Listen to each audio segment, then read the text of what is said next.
आप सबका। और अनुराग भदौरिया जी और अखिलेश जी, आप जरा इनके ऊपर गो सॉफ्ट, बिकॉज उन्होंने अभी अभी रोजा खोला है। नहीं, पूरा हम लोग पूरा ख्याल रखेंगे। अच्छा, सबसे पहले एक तस्वीर कई बारी हजारों लफ्जों से ज्यादा भारी होती है। One picture conveys more than 1000 words. और एक पिक्चर कुछ दिन पहले आई जहां पर कर्नाटक में एच.डी. कुमारस्वामी की स्वेरिंग इन सेरेमनी थी और कतार से सारे नेता खड़े हुए थे। तो कैप्शन होना चाहिए बहुत याराना लगता है। शाहनवाज जी, इस याराने से आपको डर लगता है? इंडिया में जब परवेज मुशर्रफ आए थे तो टेलीविजन पर बॉडी लैंग्वेज की चर्चा होती थी। उससे पहले बॉडी लैंग्वेज पे इंडिया में चर्चा नहीं होती थी। उस दिन मैं गौर से वो पूरी सेरेमनी देख रहा था। मैंने देखा ममता जी मंच पर चढ़ी और 2-3 नेताओं को डांट रही हैं। मैंने टेलीविजन में लाइव था, मैंने कहा देखिए कुछ गड़बड़ हो गया है। फिर कई लोग उनको समझा रहे थे और कतार में बैठे हुए नेता एक दूसरे से विचार न मिले, कहते हैं दिल मिले न मिले हाथ मिलाते रहिए। तो वहां नेताओं के हाथ मिले हुए थे, दिल मिला हुआ नहीं था। दिल में बैठे हुए हर नेता के मन में ये ख्वाब था, काश हम इकट्ठे हो जाएं और काश हमें मौका मिल जाए।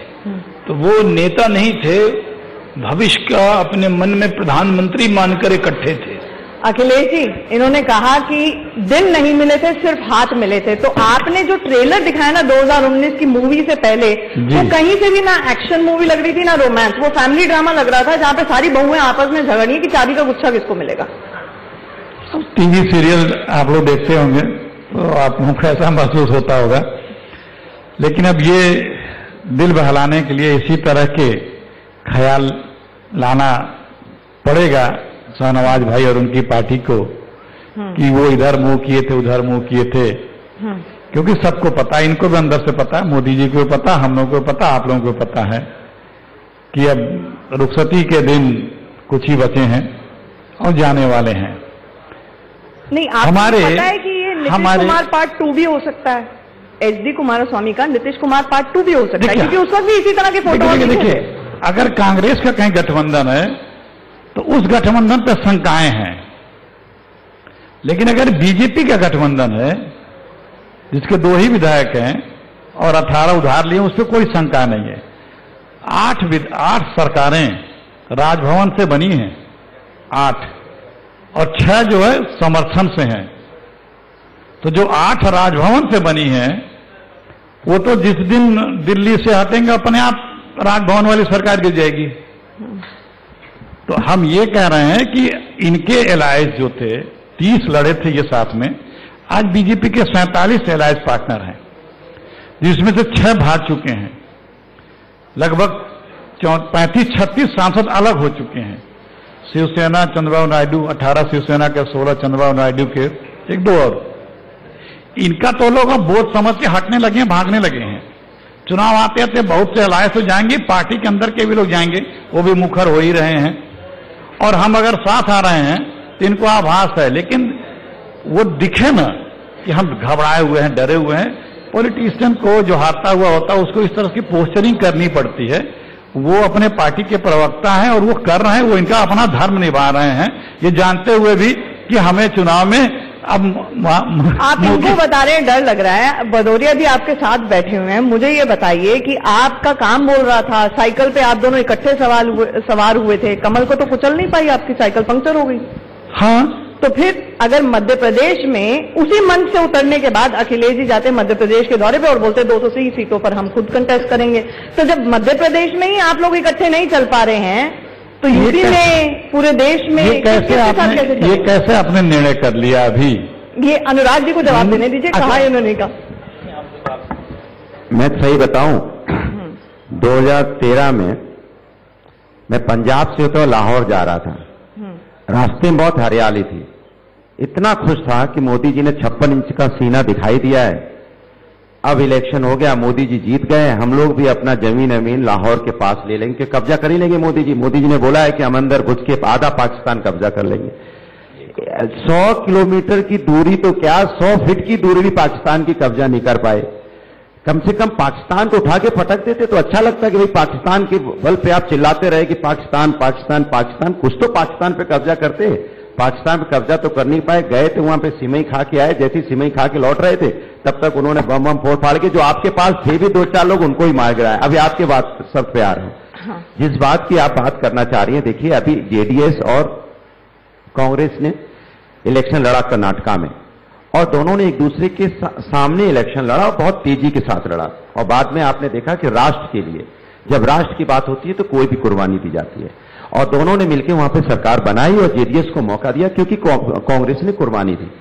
जब हम मध्य प्रदेश में इलेक्शन लड़ेंगे, आमने सामने लड़ेंगे, हम जीतेंगे, जीतने के बाद भारतीय जनता पार्टी को हटाने के मतलब एक दूसरे का वोट काटेंगे, अपनी सीटों में नेगोशिएटिंग पावर टेबल पर बढ़ाएंगे और उसके बाद तय करेंगे कि मुख्यमंत्री कौन होगा या किस तरह से पावर शेयरिंग होगी। देखिए भारतीय जनता पार्टी इसको अपने एंगल से देखती, मैं इसको राष्ट्र के एंगल से देखता हूं। जब आपको राष्ट्र बचाना होता है तो आपको कोई भी कुर्बानी देना होता है। आपको अखिलेश यादव जी ये बात बोल चुके हैं, अगर मुझे उत्तर प्रदेश में और भारतीय जनता पार्टी को दूर रखने के लिए कुर्बानी देनी होगी तो हम बड़ी से बड़ी कुर्बानी दे सकते हैं, जैसे राहुल जी ने भी अभी दी है कर्नाटका में।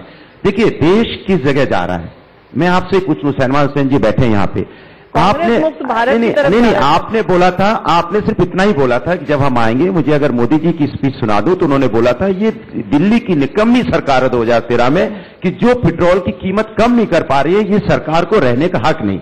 अगर मोदी जी पे ये बात लागू कर दिया जाए, मोदी जी अब तो प्राइम मिनिस्टर आप हो, सरकार निकम्मी, इसके मतलब आप निकम्मे हैं क्योंकि आपने बोला था दिल्ली की सरकार निकम्मी, 71 रुपए पेट्रोल हो गया, नहीं कम कर पा रही है, तो इसके मतलब आप ये मान लीजिए आपकी सरकार भी निकम्मी है कि आप पेट्रोल की कीमत 50 रुपए हो गई।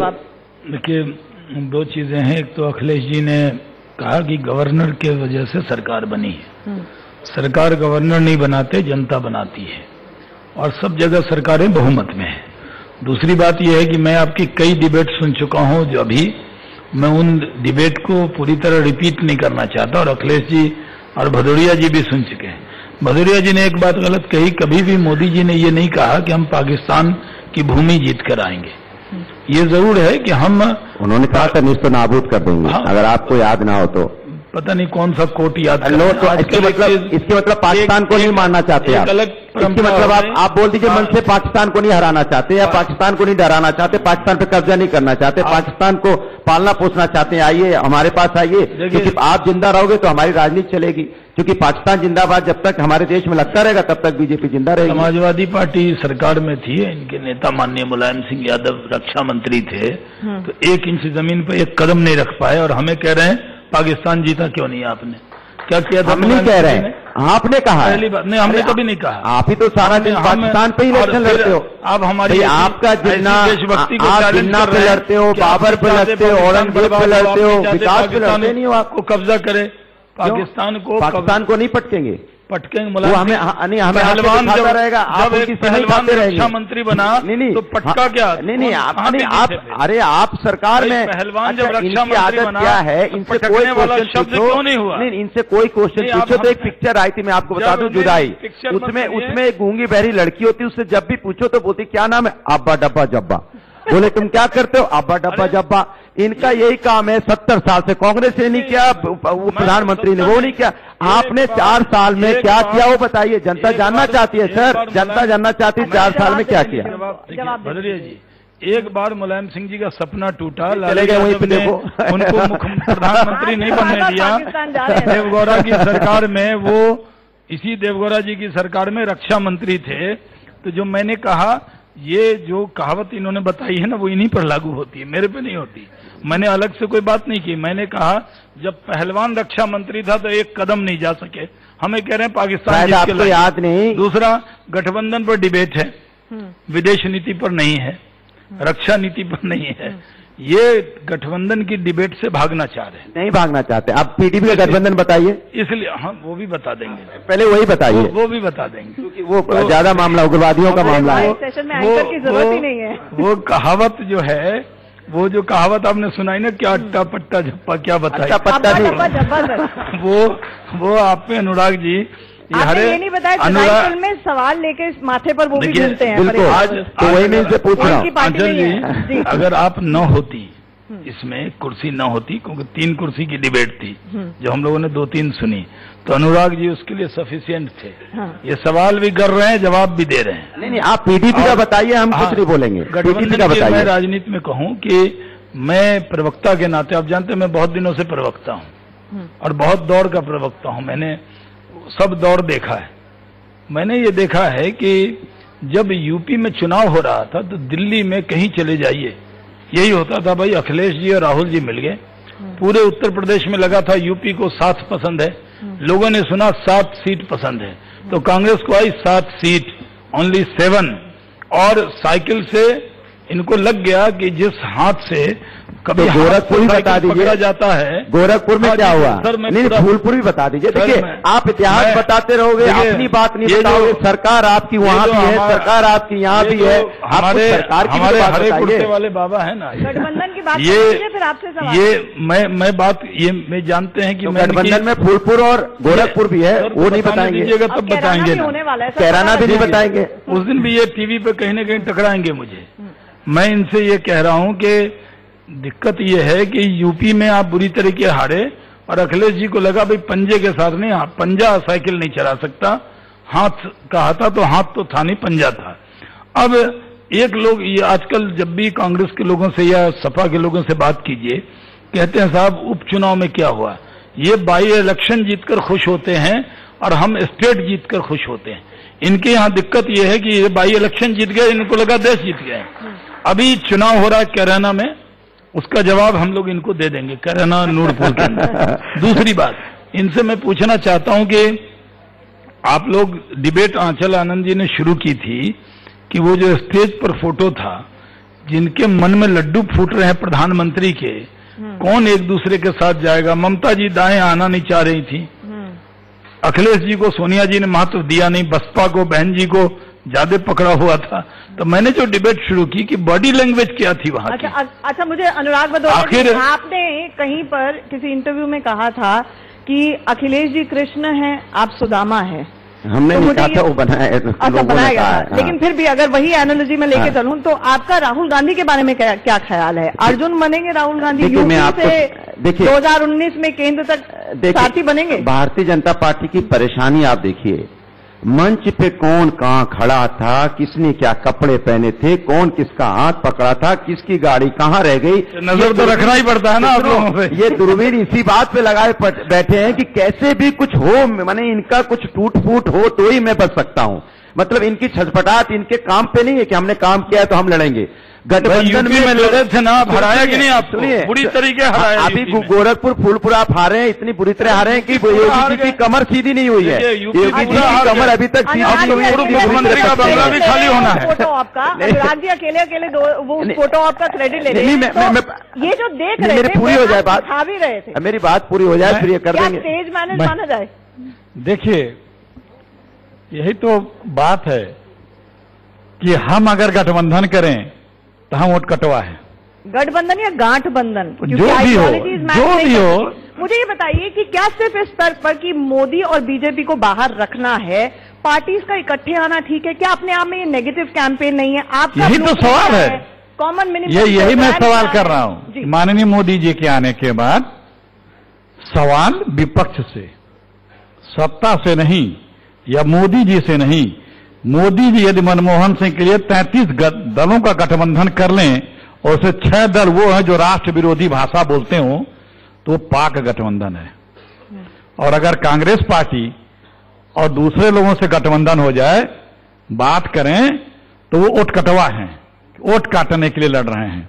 ये जो सोच है ना, ये जो सोच है, यही सोच दर्शाता है कि लोग कौन कौन से लोग सिंपैथाइजर और पॉलिटिकल सारे लोग कितने दहशत में हैं, कितने दहशत में हैं कि कुछ कि ये बड़ा डेडली गठबंधन हो रहा है।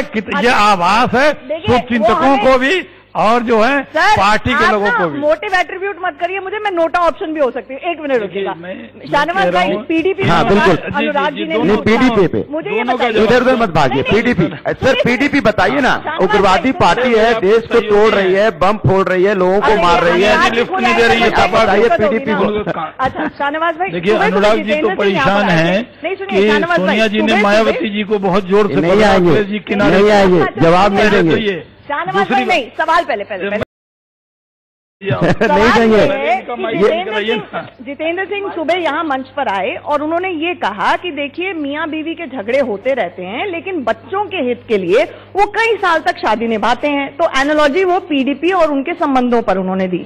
तो अगर आप इस तरह की मैरिज ऑफ कन्वीनियंस में या फिर मैरिज को बढ़ाने में रह सकते हैं, तो वो क्यों नहीं गठबंधन कर सकते? मतलब उनके ऊपर सवाल क्यों? देखिए मैं उन्होंने क्या कहा तब मैंने सुना नहीं, पीडीपी तो इनके सवाल मैंने सुने हैं। पीडीपी सवाल इनका पीडीपी के लिए, बिल्कुल, और बस उसी पे दीजिए, उसके बाद आगे होगा। अनुराग जी हमारे अच्छे वाले मित्र हैं, माइक से अलग बहुत अच्छी दोस्ती है हम लोगों की, तो कम से कम इस उनके रोजे का ख्याल रखिए। नहीं रोजा तो खत्म है, अभी तो हम जानते हैं सेकुलर लोग हैं ये, कम से कम सोकल्ड ही हम मानते हैं। चाहते हैं कि आप हमारे साथ रहिए, आपने सर्टिफिकेट दे दिया, मन चाहिए तो हेडलाइन बनती है हमारी। नहीं, हमने कहा सोकल्ड हम कहते हैं, ये कुर्ता पहन के ही, मैंने कहा ना हरे कुर्ते वाले बाबा कहते हैं हम इनको।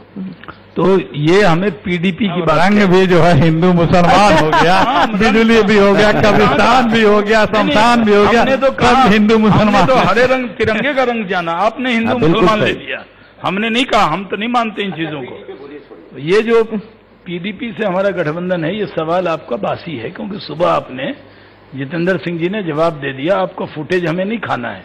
मैं आपसे कहूं कि पीडीपी से हमारे विचार, हमारे मत, हमारा मैनिफेस्टो एकदम नहीं मिलते, ये बात सही है। लेकिन जब वहां चुनाव हुआ और पूरी दुनिया में पाकिस्तान का प्रोपेगेंडा था कि वहां लोकतंत्र नहीं है, तो हमने लोकतंत्र वहां है और लोकतांत्रिक मूल्यों से चुनी हुई एक सरकार होगी, सरकार बननी चाहिए। तो हम लोग उस सिद्धांत के हैं कि व्यक्ति से बड़ा दल और दल से बड़ा देश। हमने देश के हित में एक सरकार बनाई है, जहां पर सरकार मतलब चल रही है। समझ में आता है कि कांग्रेस भारत रखने हमारे आज भी मैं रिकॉर्ड पे बीजेपी के प्रवक्ता के नाते कह सकता हूं, मैं बीजेपी के प्रवक्ता के नाते कह सकता हूं कि कई मुद्दों पर पीडीपी से हमारे मतभेद थे, हैं और रहेंगे भी। कई मुद्दों पर हमारे मतभेद हैं। पहले मैं इस बात से कतई इत्तेफाक नहीं रखता हूं कि हम कभी नहीं चाहते हैं कि भारत बीजेपी मुक्त हो। ये जो चाहते हो कांग्रेस मुक्त हो, ये अंग्रेज भी चाहते थे कि देश कांग्रेस मुक्त हो, लेकिन नहीं मुक्त हुआ, उनको मुक्त होना पड़ा। तो हम ये नहीं चाहते हैं, ये पॉलिटिकल सिस्टम है, सब लोगों का अधिकार है, जनता जिसे जो जनार्दन है जिसे टीका लगावे, हमें उसमें कोई आपत्ति नहीं है। दूसरी बात, पाकिस्तान कश्मीर से में सरकार इसलिए बनाई कि राष्ट्र के लिए जरूरी था, अभी बताया इन्होंने, मैं तो पाकिस्तान में चला जाता, इन्होंने बनाया। तो इस तरह क्या ये कुछ भी करें वो राष्ट्रवाद है, दूसरा कोई करे तो वो जो है राष्ट्र विरोधी कृत्य है। जैसे अब इसके पहले मैंने सुना था, अगर हम वो न्यूक्लियर डील बना के लाए थे, हमने पास कराया तो राष्ट्र विरोधी था, उसका विरोध किया जा रहा था। जबकि ब्रजेश मिश्रा जी ने अपने इंटरव्यू में कहा था कि अटल जी के समय जो न्यूक्लियर डील बनी थी एग्रीमेंट, उससे बेहतर, बहुत बेहतर मनमोहन सिंह ने की। हम अगर, सुधांशु जी गलत बोल गए, हम अगर बांग्लादेश के भूमि विवाद पे पार्लियामेंट में बिल लाए तो राष्ट्र विरोधी कृत्य है, वो बीजेपी उसका विरोध की थी, ये लाके पास कर दिया, तो करें मैंने पास कर दिया। हम अगर जीएसटी लाए तो देश के लिए मतलब खतरा है और वो राष्ट्रद्रोह कृत्य है, और यही अगर जीएसटी उसको तोड़ फोड़ के ला दें तो वो राष्ट्रभक्त जीएसटी हो जाती है। तो ये जो करें, तो है, अगर एंकर सवाल पूछें या प्रियंका चोपड़ा जाकर रोहिंग्या से भी मिलने, तो कोई भी मतलब राष्ट्रवाद का नहीं, उसमें मुझे एक कहना है, एक चीज उसमें मैं ऐड कर दूं, रोहिंग्या पे जो उन्होंने बयान दिया था सांसद जी ने, बीजेपी के कटियार जी ने, भाई आपके जो सरकार है आसाम की, पहले उसे विदेश जाना होगा, क्योंकि उसकी ब्रांड एम्बेसडर वो एक्ट्रेस है, इनकी सरकार आसाम की, हैसियत से गई। हाँ नहीं वो जिसके लिए वो कह रहे थे, वो सिर्फ एक बात कह रहे हैं। पिछले डिबेट में रणदीप सुरजेवाला जी और सुधांशु जी के बीच में डिबेट थी। रणदीप सुरजेवाला जी के ने उनके जवाब दिए। पिछले डिबेट की बात इस डिबेट में तो होगी नहीं, वो बात हो गई है। मैं आपसे कह रहा हूं कि आखिर क्या डर है कि टॉपिक से आप भागना चाह रहे हैं? नहीं, पीडीपी से नहीं हुई। आपने जवाब नहीं दिया। आप पीडीपी का जवाब दे दिया। नहीं दिया आपने बोला पीडीपी। आप भागना क्यों चाह रहे हैं? आपके गठबंधन करार है, मैंने पीडीपी से गठबंधन कर लें तो अफजल गुरु को शहीद मानता है। नहीं, अफजल गुरु को शहीद बोलती है पीडीपी। आप मानते हैं अफजल गुरु को शहीद मानना चाहिए? नहीं, पीडीपी मैं तो नहीं मानता, लेकिन पीडीपी मानती है। पीडीपी मानती है तो बीजेपी से भी आगे जाती है साहब। मतलब बीजेपी भी मानती है। समाजवादी पार्टी को शहीद, समाजवादी पार्टी तो पीडीपी से भी आगे जाती है। शहीद नहीं मानते, आप तो पीडीपी पार्टी शहीद मानती है। हम नाथूराम गोडसे को उग्रवादी मानते हैं। आप उसको मुर्दाबाद बोलेंगे? आप नाथूराम गोडसे को मुर्दाबाद बोलेंगे? नहीं बोलेंगे। ये है इनकी आइडियोलॉजी। इनकी आइडियोलॉजी क्या है?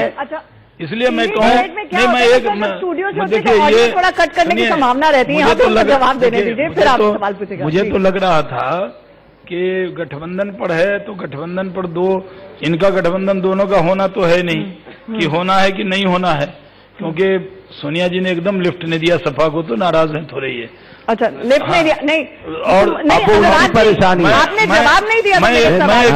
मैं एक लाइन दे दूं। पहली सुदामा और आप क्या अर्जुन?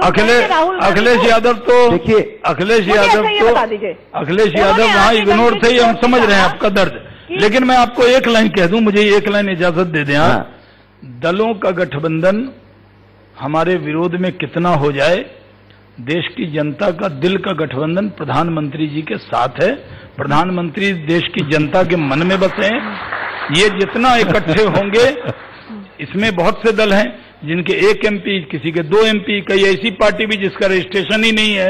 ये मिला के बहुत सारे गठबंधन बना लें, लेकिन देश की जनता देख रही है, वो नरेंद्र मोदी जी के साथ होगी। लोगों के मन में वो बसे हैं।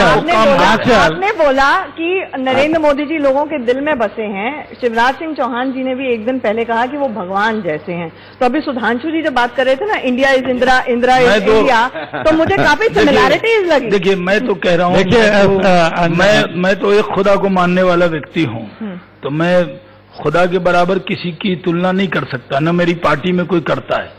लेकिन गरीबों के लिए, जैसे डॉक्टर यहाँ पर, जैसे इस्लाम के मानने वालों के लिए पूजनीय शब्द एक ही के लिए है, मैं बोलूं खुदा के लिए। लेकिन यहाँ लोग पूजनीय भैया भी बोलते हैं, पूजनीय भाभी बोलते हैं। डॉक्टर को कहते हैं कि डॉक्टर साहब अभी आप हमारे लिए भगवान हैं। तो जो गरीबों की खिदमत करेगा, गरीब उसको बड़ा ऊंचा दर्जा देता है। अच्छा, ठीक है, उसको अब रिलीजियस मत ले जाइए। यानी डॉक्टर के यहाँ जब मरीज जाता है तो उनके माँ बाप जाके कहते हैं डॉक्टर साहब आप मेरे लिए भगवान हैं। तो भगवान का मतलब ये नहीं है कि वो भगवान से तुलना है, भगवान जैसे हैं ये कहा है। अच्छा, इनकी बात अगर मान लें कि मोदी जी गरीबों की ज्यादा सुनते हैं, तो मैं आपसे सिर्फ 2-3 बातें कहूंगा। नहीं, 2-3। जब विराट कोहली जी ट्वीट करते हैं तो मोदी जी का ट्वीट 30 सेकंड के अंदर आ जाता है। लेकिन जब गोरखपुर में गरीब 1000 बच्चे मरते हैं तो ट्वीट खराब हो जाता है ट्विटर। जब पुल गिर के मर जाता है, पुल उनका गिरता है बनारस में, तुरंत उन्होंने नहीं आया, सुनिए, अरे पुल गिरा, 25 लोग मरे, आपका ट्विटर नहीं आया। एकदम नहीं आया ना। कासगंज में दंगा हुआ, लोग मरे, बीजेपी हेडक्वार्टर में अपनी गरीबों के लिए बात की शुरुआत उन्होंने मोदी जी का ट्विटर खराब हो जाता है। और जैसे ही बड़े लोगों की बात होती है वैसे ही ट्विटर ऑन हो जाता है। नहीं, प्रचार नहीं, एकदम आपको सही बता रहा हूँ। मीडिया के सामने बहुत बाद में, इंडिया न्यूज, अरे बहुत बाद में आया, बहुत बाद में वो आपकी कुलदीप सेंगर की नहीं कर रहे थे। इनके विधायक पे जब बलात्कार का मुकदमा लगा तो इंडिया में जवाब नहीं दे पाए, लंदन में जाके बता रहे थे बलात्कार की घटना। अगर आपको याद हो, सुनिए, इंडिया की बात करते हैं, बलात्कार के ऊपर में जवाब लंदन में जाके देते हैं। ये ऐसे प्रधानमंत्री गरीबों के जो लंदन में जवाब देंगे बलात्कार देश में हो रहा है और जवाब लंदन में होगा। एक बात सुन लीजिए, देखिए आप 2 versus 1 का मामला लग रहा है यहाँ पे। अखिलेश जी, अभी शाहनवाज भाई ने माननीय मोदी जी की प्रशंसा में कुछ कहा। हमारे देश के प्रधानमंत्री, हमारे भी प्रधानमंत्री, हालांकि पंजाब हरियाणा हाईकोर्ट ने यह कहा था कि माननीय मोदी जी आप सिर्फ बीजेपी के प्रधानमंत्री नहीं, आप पूरे देश के प्रधानमंत्री हैं, उस हिसाब से अपने आप को सोचा करें, काम किया करें। जब हरियाणा में दंगे हुए थे, हाँ, सुनिए, जब डीजी को बोला था कि अरे मैं कन्फर्म बोलता हूँ, जब डीजीपी को उन्होंने आदेश दिया था और नहीं रोक पाए थे, दंगाई फ्री थे। ठीक, मैं ये कह रहा हूँ आप प्रधानमंत्री हैं, आप झूठ क्यों बोलते हैं? झूठ के अलावा कुछ बोलते नहीं है। कर्नाटक चुनाव में देख लीजिए, गुजरात चुनाव में देख लीजिए, क्या क्या बोला, बताने की आवश्यकता नहीं है। कुत्ते से राष्ट्रभक्ति तक की तुलना करते हैं, ये प्रधानमंत्री के शब्द होने चाहिए। अभी देवी देवताओं की बात हुई, कृष्ण उसमें पता नहीं क्या क्या आपने बताया। गंगा पुत्र स्वयंभू गंगा पुत्र तो काशी में उतरे थे, मोदी जी की मां ने मुझे भेजा गया है, बुलाया है, गंगा मैया ने बुलाया है, और उन्होंने कुछ कसमें खाई थी भीष्म पितामह की तरह से। गंगा पुत्र थे ना भीष्म पितामह, मोदी मोदी हर हर मोदी घर घर मोदी सब चलता था कि गंगा को मैं साफ, गंगा को मैं, सुनिए, गंगा को हम साफ कर देंगे 3 साल में। उमा भारती जी ने बोला था उत्तराखंड में कि 3 साल में नहीं साहब, हम इसी गंगा में डुबो देना। सुनिए 4 साल हो गए और इन्हीं की सरकार का पार्लियामेंट में क्वेश्चन आंसर है, बात होने दें थोड़ा सा, हम थोड़ा, तो उसमें दिया है कि मात्र 15% गंगा साफ हुई, मात्र 15% गंगा साफ हुई है। दूसरा उन्होंने कहा था काशी को क्वेटो बना दूंगा। जापान के राष्ट्रपति से एग्रीमेंट भी कराए थे, वहीं पर बुला करके उनको भी झूला उलारते हुए दिखा दिया था, और काशी के मेयर भी जाके क्वेटो देखा थे कि कैसा क्वेटो बनाना है। आज तक 2 सड़कें नहीं बनी। फिर कहा था कि पूरे देश की नहीं बात कर रहा हूं कि कॉन्स्टिट्यूंसी की सिर्फ अभी बात कर रहा हूं, देश के तो जो आग बरसा रखी है वो बरसा ही रखी है, आग लगा है देश में पेट्रोल में। फिर उन्होंने कहा था एक स्मार्ट सिटी बनेंगे 100 और एक काशी बनेगा, शुरुआत तक नहीं हुई। छोटा वाला सुन लीजिए, और छोटा, ये मैं सवाल नहीं कर रहा हूं, मैं जानकारी दे रहा हूं। इसमें सवाल क्या है? ये घटित चीजें, इसमें जवाब क्या है? इसमें जो हो चुकी है, एक कहा था झूठ बोला शाहनवाज जी को। अरे भाई मैं बता रहा हूं, उन्होंने कहा कि नेहरू जी मिलने नहीं गए भगत सिंह से जेल में। पहला बयान उन्होंने दिया था जब मोदी जी जब बने थे, जब मोदी जी नेता बने थे। सुनिए, जवाब दे दूं, सुनिए मैं बता रहा हूं, मैं एक सेकंड, शहनवाज भाई एक सेकंड सुन लीजिए। अरे सुन लीजिए, जब मोदी जी जब नेता बने थे बीजेपी के, तो सबसे पहला बयान जो दिया था, उस दिन से झूठ का आज तक मुझे एक एक बयान उनका याद है। सबसे पहला बयान उन्होंने दिया था कि सरदार पटेल के फ्यूनरल में नेहरू जी ने न गए थे न अपनी कैबिनेट को जाने दिया था। सुनिए, मैं झूठ की शुरुआत, अरे मैं यही तो कह रहा हूं, मुझे उनके एक एक भाषण के झूठ याद हैं। आप 2 घंटा समय तो मैं वहीं से सुनाना शुरू करूंगा, पूना से शुरू करूं, फैक्चुअल मिस्टेक लगा हुए, गलत से लगा सुना देते, लेकिन 1 मिनट उनको जवाब तो देने दीजिए। अभी बात यह है कि अखिलेश जी कांग्रेस के बड़े प्रभावी प्रवक्ता हैं, लेकिन आजकल इनका ज्यादा समय मोदी जी पर रिसर्च में जा रहा है। जितनी बार प्रधानमंत्री वो हैं, हम विपक्ष के प्रवक्ता हैं, तो हम किस पे रिसर्च करेंगे? हम अपने प्रधानमंत्री पे तो रिसर्च करेंगे, वो हमारे आदर्श होने चाहिए। देश के प्रधानमंत्री देश का आदर्श होता है। अब मैंने सुन लिया था अखिलेश जी, प्रधानमंत्री के लिए जितनी भी गलत जानकारी देश को देनी है वो अखिलेश जी दे देते हैं, और उसका जवाब देने के लिए मुझे मौका कम से कम वो दे। एक गलत, अगर मेरे बात को एक गलत बता दे, मैं बताऊं। गंगा की एक बात सही, उन्होंने कहा था मैं आया नहीं हूं, मुझे मां गंगा ने बुलाया है, ये कहा था। और जो कहा था वो सत्य है। इनको बयान याद है कि उमा जी ने कहा, उमा जी ने काम को आगे बढ़ाया।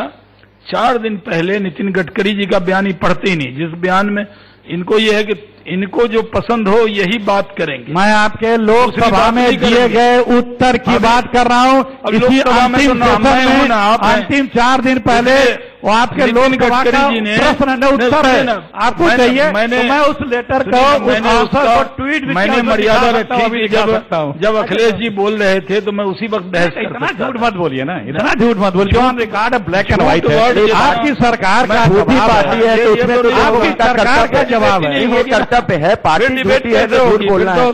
मेरा भी माइक कंटिन्यू झूठी पार्टी मैं कहूँ ये तो गलत बात है ना, ये गलत बात है कितना बढ़िया डिबेट हमने अभी 2-3 देखा है। इससे इंडिया न्यूज का नुकसान थोड़ी होगा, हम तीनों पैनलिस्ट का नुकसान होगा। लोग कहेंगे देखिए कैसे लड़ रहे हैं। अपनी अपनी बात को अच्छे से हम रख सकते हैं, शालीनता से रख सकते हैं। तो मैं आपसे कह रहा हूं कि गंगा के लिए जो नितिन गडकरी जी का बयान है जो 4 दिन पहले आया, वो बयान इन्होंने जी। मैं आपसे एक सवाल इसलिए पूछना चाहती हूँ, अरुण शौरी ने क्रिटिसाइज करते हुए मोदी सरकार को बोला था कि ये कांग्रेस प्लस अ काऊ है, लेकिन अब ये कांग्रेस प्लस काऊ प्लस कंफ्यूजन है। सरकार जो है 2019 में जाते जाते 4 साल बीत गए हैं, 1 साल बचा है, हमें काम में ही लगाए रखती है। कभी नोटबंदी के मामले में हम लाइनों में लगे रहे, कभी जीएसटी के टैक्स फाइल करते रहे। अब आपके सवालों के अब क्योंकि मुझे थोड़ा सा मुद्दों पे भी आना पड़ेगा, इसलिए शाहनवाज जी मैं अखिलेश जी का अगर जवाब नहीं दूंगा तो जो इंडिया न्यूज के सामने गांव-गांव में दर्शक बैठे हैं उनको लगेगा कि अखिलेश जी ने जो प्रधानमंत्री के लिए दुष्प्रचार किया है यहाँ, उसका जवाब तो जाना चाहिए ना। इसलिए मैंने गंगा के लिए बात की जो उन्होंने सवाल उठाए। दूसरी बात, ये अखिलेश जी को हो रही है एकदम होगी, आपको ले जाके सुप्रीम कोर्ट 4 बार कह चुका है, मिलेगा। सुप्रीम कोर्ट 4 बार कह चुका है इस तरह गंगा 100 साल में नहीं साफ होगी, ये कह चुके हैं सुप्रीम कोर्ट। मुझे लगता है कि शहनवाज भाई को लेके चलना चाहिए गंगा, वो देख ले कैसी साफ हो गई। मुझे लगता है चलिए एक आध दिन रोजा वहीं खोलते हैं। गंगा किनारे वाला एक्चुअली नाम ही गलत है सर, उसका गंगा एक्शन प्लान जीएपी कहा जाता है। 1 2 वैसे शहनवाज भाई की गलती नहीं है, वो झूठी पार्टी है। तो नेताओं के पास बहुत है, भागलपुर में भी गंगा बहती है और मैं गंगा के किनारे से ही सीधे आपके कार्यक्रम में आया हूँ। मैं आपसे कहूँ कि इतना काम गंगा में हो रहा है, आलोचना करें, आपको अधिकार है। आप तो कॉन्टेक्ट हर बात को झूठ बताना, हर बात 5 अप्रैल का क्वेश्चन में जवाब सुनिए शशि थरूर जी के प्रश्न पे वो आपको जल संसाधन कह चुके मंत्री ने हैं, एक डिबेट में जवाब दिया है और खुद कहा कि मात्र 15% देश काम हुआ है 3 सालों में। मैं आपसे कह रहा हूँ गडकरी जी का बयान नहीं पढ़ेंगे, जो इनको सूट करेगा वही बयान पढ़ेंगे। गडकरी जी ने कहा कमिटमेंट है और हम अपने कमिटमेंट पे पूरी तरह खड़े उतरेंगे। 2000 साल का हिसाब नहीं देते, हमें 60 महीने पूरे नहीं हुए। प्रधानमंत्री जी ने एक बात कहा था, 1 मिनट अनुराग जी, कि आपने कांग्रेस को 60 साल दिए, हमें 60 महीने दिए, ये 48 महीने में भी हिसाब मांग रहे हैं। हम 4 में आपकी सरकार ने कभी हिसाब दिया? हमारी सरकार ने 4 साल में हर बार हिसाब दिया है। करवा दी थी क्या? क्यों साफ करवाई? क्यों नहीं? साफ क्या गए? हमारा प्लान कहाँ तक साफ हुआ था? बाद में जो और लोगों ने तो इनकी फैलाई हुई है। एकेडमिक बहस करने तो सारे आंकड़े याद हैं। सुनिए, अगर एकेडमिक बहस करनी हो किसी भी चीज पे तो मुझे सब आंकड़े याद हैं, एक बहस कर सकते हैं।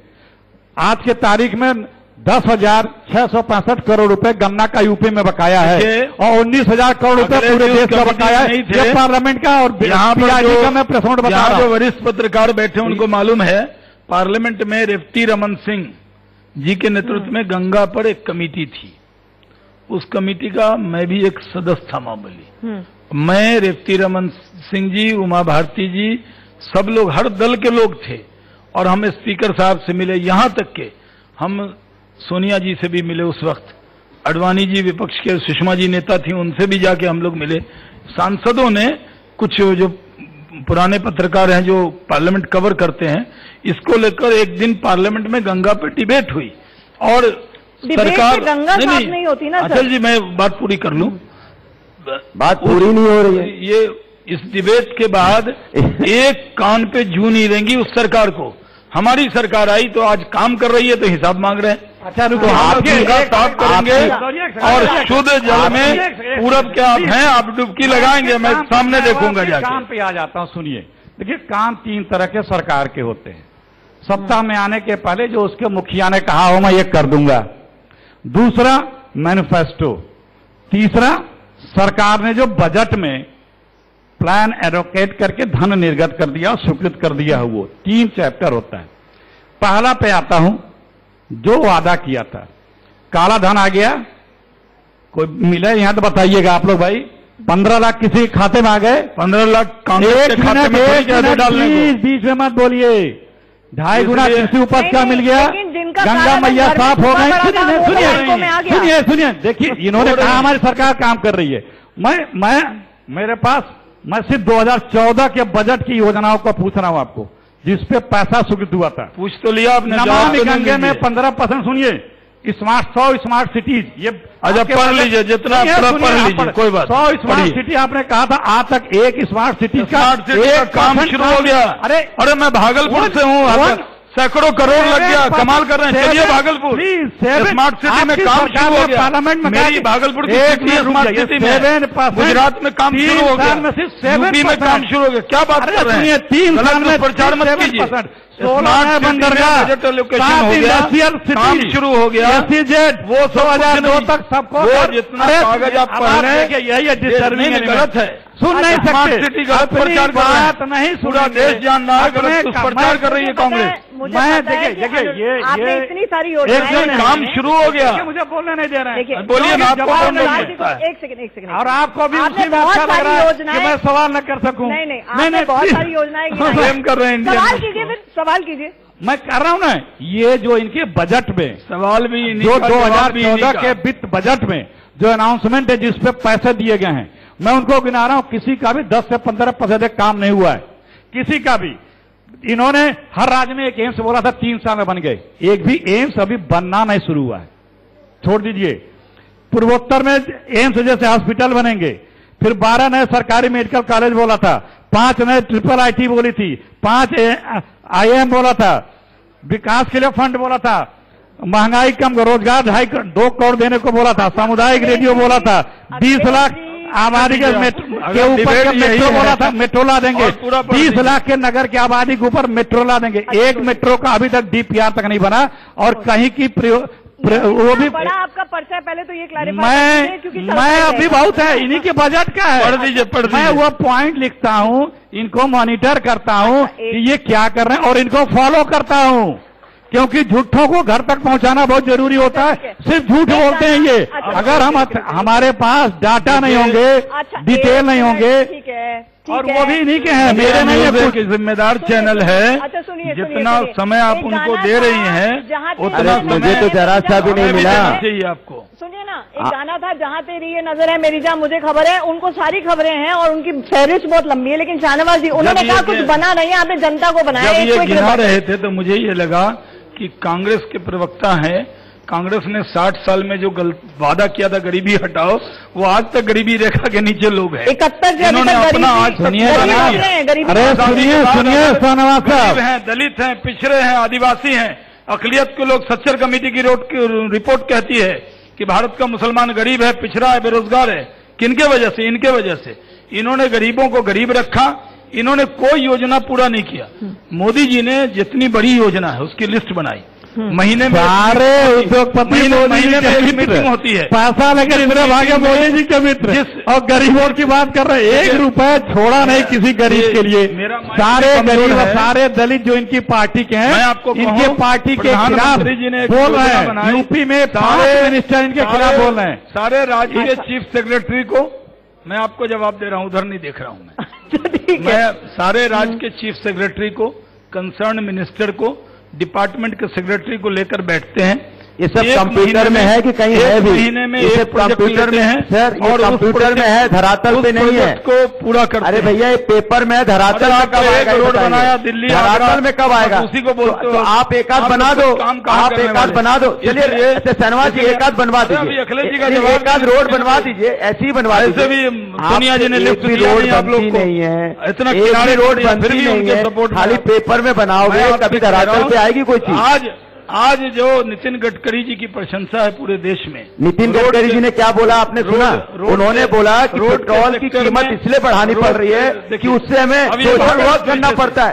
अब देखिए, सोशल वर्क करने के लिए, सुनिए, सोशल वर्क करने के लिए आप उनकी आम जनता की पॉकेट से पैसा निकालोगे क्या? आपने तो 10,000 करोड़ का एक फंड, सुनिए, आपने बोला था 10,000 करोड़ का फंड बनाएंगे जब पेट्रोल की कीमत बढ़ेगी, उससे कम कर देंगे। अभी क्या हो गया? अब देखिए, नहीं, ये पेट्रोल का भी मुद्दा है। आपको याद होगा, दिल्ली में प्याज ने प्याज ने आंसू इनका जहाज बादल में फंस जाता है। पेट्रोल का मुद्दा बड़ा है, हमने हर सेशन में इसकी चर्चा की है, इसलिए आपसे पूछना चाहूंगी शाहनवाज जी, जो मुझे जवाब नहीं मिला ना पेट्रोल की, खलल आएगी इधर से। नहीं खलल नहीं आएगी, क्योंकि मैं सवाल नहीं, सवाल ऐसा है खलल नहीं आएगी। मुझे ये बताइए, देखिए अंतर्राष्ट्रीय स्तर, सुनेंगे नहीं सवाल, सुनिए ना, अंतर्राष्ट्रीय स्तर पर पेट्रोल के प्राइसेस जो हैं, ऑयल प्रोडक्शन है, उस पर सरकार का कोई कंट्रोल नहीं है। नहीं, सरकार का कंट्रोल नहीं है।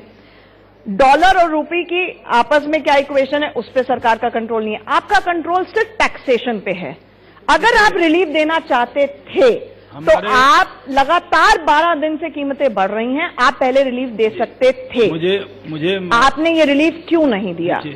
ये जनता को तकलीफ देने में आनंद आता है, अब इसलिए नहीं दिया। सपोर्टिंग स्टाफ आप क्या देख लीजिए। देखिए मेरा काम पूरा नहीं होगा जब तक आप दोनों ही मेरे को गाली ना निकाले। नहीं, वो जवाब देंगे नहीं, आप ऐसा मत कहना। ये तो इनकी आदत है हर। अरे जवाब दीजिए ना, भूमिका मत बनाइए, जवाब दीजिए। इनकी आदत है, भूमिका बना रहे। और मैं आपको बता दूं कि टाइम काट रहे, जल्दी टाइम खत्म हो जाए, फिर हमें जवाब भी देना पड़ेगा, क्योंकि जवाब तो देने दीजिए। जवाब देंगे नहीं। देखिए इफ्तार से लेके शहरी तक देखो नहीं जवाब देंगे, लेकिन दिक्कत यह है कि आज अखिलेश जी जवाब दीजिए ना, बीच में ये जवाब देंगे। जवाब पेट्रोल की जो कीमत है हमारे दौर में बढ़ी भी है, हमारे दौर में घटी भी है। कांग्रेस के दौरे इख्तिदार में कई बार बढ़ी है। इनके जमाने से हम 3-4 रुपए ज्यादा है अभी, जब ये छोड़कर गए थे। तो लेकिन अंतर्राष्ट्रीय स्तर पर पेट्रोल की 12 रुपए $130 प्रति बैरल थी। आपके टाइम पे वो $40 प्रति बैरल भी आई, तब भी आपने फायदा नहीं पहुंचाया। फायदा पहुंचाया, घटी भी है अमीरों को, बहुत बार घटी है, बहुत अमीरों को पहुंचाते। जवाब अभी बढ़ी है तो घटेगी भी।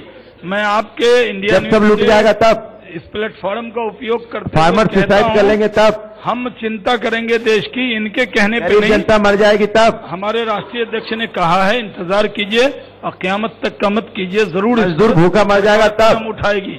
अरे इंतजार, मजदूर भूखा मर जाए, किसान आत्महत्या कर ले। किसान सुन लीजिए, किसान सबसे ज्यादा महाराष्ट्र में आपकी सरकार है, और सबसे ज्यादा अगर वैट लिया जाता है तो सुन तो लीजिए, फसल बीमा हमने सबसे ज्यादा वैट लिया जाता है तो महाराष्ट्र में आपकी सरकार है। 38 रुपया वैट ले रहे, आप अगर उसको कम कर दोगे तो वो कितना सस्ता पेट्रोल हो जाएगा महाराष्ट्र में। सफाई में बिजली 30 राज्यों में सरकार है, आप यूपी में बिजली जो वैट कम कर दीजिए तो अपने आप राहत मिल जाएगी, लेकिन आप वो नहीं करोगे। आपको जवाब नहीं देना है सर, आप पूरे देश में साम्राज्य स्थापित करना चाहते हो, लेकिन साम्राज्य तो बनाना चाहते हो, लेकिन जनता को राहत नहीं देना चाहते हो।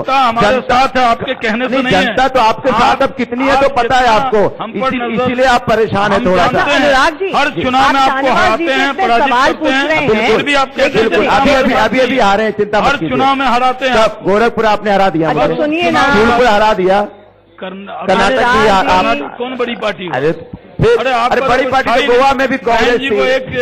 अच्छा आप पूछ रहे थे, मुझे ये बताइए, सपा राष्ट्र की बात कर रही है, यही तो रीजनल पार्टी है आपको, इसीलिए मैं अनुराग बात बता दूं, चाहे गुजरात हो, चाहे कर्नाटका हो, चाहे राहुल गांधी हो, अखिलेश हो, आप बहुत अच्छा, आपने बीजेपी से ही अगर सीखा है तो क्रेडिट दे दीजिए कि आप लोग बहुत अच्छे मीम मेक निकालना शुरू हो गए हैं। नेगेटिव कैंपेन, गलतियां, खामियां निकालने में बहुत अच्छे हैं। अभी तक ये नहीं समझ में आया कि जब आप करोड़ों की नौकरियां बोलते हैं कि उन्होंने नहीं दी हैं, आपका क्या ब्लूप्रिंट है, नहीं बताते हैं। आप भी ये नहीं बताते हैं कि किस तरह से आप पेट्रोल और डीजल के दाम अगर घटाएंगे तो घटाएंगे, किस तरह से स्कीम्स के लिए एक अच्छा विजनरी डॉक्यूमेंट लेके आएंगे। ये सब पॉजिटिविटी तो और विजन तो आपसे भी नहीं मिलता। देखिए बड़ी मजेदार बात है, नेगेटिविटी खोजता कौन है, ये खोजते हैं ना कि उसमें क्या मिल जाए। तो अब देखो चिंता इनको है, गठबंधन हो ना हो चिंता इनको है, आपस में कौन मिल रहा है, डिनर कर रहा नहीं कर रहा है, चिंता इनको है। इनकी 43 पार्टीज के साथ उनको भी तो हम तो कभी चिंता नहीं करते, हम तो पूछते नहीं इनके बारे में, लेकिन इनको पिछली बार भी ये लोग नहीं है। देखिए चंद्रबाबू नायडू को छोड़कर तकलीफ की चिंता हमारे गठबंधन ऐसे नहीं थे जो हमसे 2014 में नहीं लड़े, इसकी जरूरत है। चंद्रबाबू नायडू को छोड़कर सब हमसे लड़े और हारे हैं। इस बार भी आप मिलकर बोलने नहीं देते हो, फिर आप ही नहीं बोलने दे रहे हो तो दिक्कत सर। इस बार सफाई भी नहीं जीत पाए, आप बोलने तो दीजिए, इस बार नहीं जीत पाए। अरे सुन तो लीजिए, पहले भी परिवार जीता था, परिवार के अलावा कोई जीता? सुनो, इनकी गलत में कोई जीता परिवार के अलावा? अब सुन लीजिए, कोई नहीं जीता। अब देखिए, इन्होंने जीरो पे आउट करेंगे। सुनिए, इन्होंने एक मिनट इन्होंने कितनी अच्छी बात की है। एक मिनट, इन्होंने बोला परिवार जीता। मैं इनसे पूछना चाहता हूं, लोकतंत्र में कभी कोई राजशाही हो सकता है क्या? लोकसभा में अगर जनता ने जिताया, हमने 80 लोगों खानदान के लोग जीते, 5 लोगों को जिताया, लेकिन 5 परिवार, एक ही खानदान के लोग जीते। अपनी मास में उनकी सोनिया जी का परिवार तभी तो जीते। हमारे परिवार, इसके अलावा कौन लोकतंत्र में वही जीतेगा जनता चाहेगी, जनता चाहेगी। सुनिए, जवाब दे रहा हूँ मैं। ये परिवार की बात परिवार की बात करते मैं इनसे पूछता, पीडीपी जिनकी पार्टनर है परिवारवाद नहीं है? मैं एक जवाब पासवान जी इनके पार्टनर है परिवारवाद नहीं है? हमारे परिवार के अलावा न कोई जीता। एक सेकंड ना जीता। अब मेरी बारी है। नहीं, मेरी बात सुन लीजिए। पार्टी बोल रहे थे, अब मेरी बारी है। अब मैं बोलूं, अगर याद आप दोनों तो एक ही हैं। आपने तो कहा था, आपने तो मुझसे कहा था कि आप रोजे से हैं। अभी रोजे से थे। मैं तो बीजेपी की चालाकी, जब इनको बचना था तो मैं रोजे से हूँ। अभी जब इनको लगा बोलना है तो भूल गए रोजा है कि नहीं है। ये भारतीय जनता पार्टी है। रोजा खोल कर आया हूँ मैं। रोजे में भी झूठ बोलना है। मैं रोजा को भी हथियार बनाना है, मतलब इनको झूठ बोलना ही है। क्या ये बात बिल्कुल सही नहीं है, लेकिन भारतीय जनता पार्टी का भारतीय जनता पार्टी को झूठ बोलना है। ये मुझे समाजवादी पार्टी के सर्टिफिकेट की जरूरत नहीं है। देखिए, परिवारवाद की बात की गई, करती है बीजेपी, अपना दामन नहीं देखती। मैंने नहीं बात की। नहीं, जो भी हो, मैंने कहा 2 परिवार के लोग जीते, ये कहा जो भी बस। लेकिन वो परिवार जो भी हो जीत के आता है, चाहे जिस पार्टी का तो नहीं होता। लेकिन यहाँ एक परिवार ऐसा है जो सत्ता एंजॉय करता है लेकिन कभी चुनाव लड़ता है, वो आरएसएस परिवार, संघ परिवार, संघ परिवार। परिवार भी कोई नहीं है, लोग हैं, पावर को एंजॉय करता है, इसी तरह चुनाव भी नहीं लड़ता है। तो उस परिवार से देश को बचाना है, जो इलेक्टोरल प्रोसेस में नहीं है, राजनीति और वो संघ परिवार के लोगों का कंट्रीब्यूशन कौन सा परिवार जीता है? नहीं है। जनता के पाले में गेंद है सर। अब जल्दी ही वो वक्त आने वाला है। 2019 में भारतीय जनता पार्टी को रास्ता दिखाएगी। सपा भी बसपा की तरह होगी, 0 सीट आएगा उसको। वो इनको ऐसा लग रहा है क्योंकि जाने चली चलाई की बेला है, परेशान है तो कुछ भी हमारे साथ जुड़ने के लिए बहुत बहुत शुक्रिया। इसका कोई अंत नहीं है। हमारे साथ जुड़ने के लिए बहुत बहुत शुक्रिया। Thank you for the fantastic session everybody. Round of applause please.